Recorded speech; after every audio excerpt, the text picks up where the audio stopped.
我家应该是属于蛮渣户型的一个代表，除了层高，一点优点都没有了。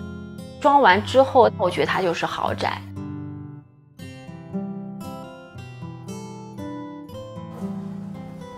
这个房子其实老小区了，到西湖开车30分钟。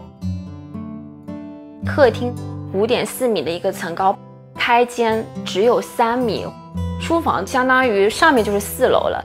使用面积大概在90方，在杭州没有这样子一个房子结构，这是我喜欢的。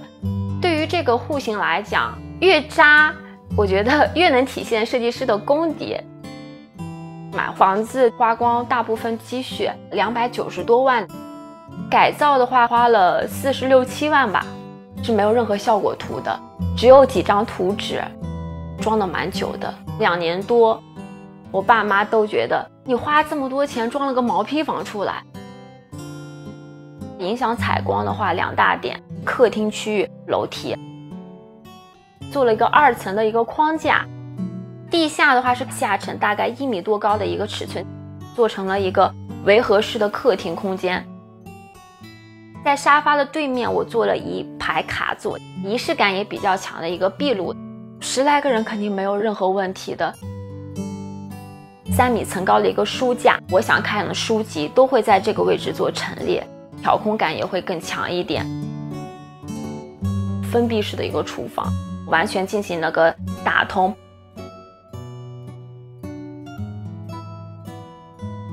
次卧的一个隔墙，采用这种木头结合玻璃的方式，把光线能够引到厨房区域。房间本来就很小的，把生活阳台包进来。床的话，我是南北方向去摆的，对面呢放了一个幕布，真是非常舒服的。最大化的一个收纳，这也是小房子会非常关注的点。平时买衣服确实量也不是很多，而且也是那种断舍离，该扔的就扔的一个状态。其实我觉得我是没有时间花钱。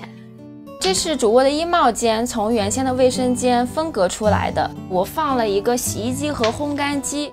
这边的话是我的一个衣帽柜，那用帘子的一个方式，大概有20多件的一个衣服，可以储放。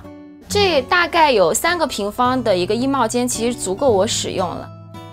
入户玄关对面是一排鞋柜，那鞋柜的话，我设置了一个旋转衣架，大概有40多双的鞋子的一个收纳量。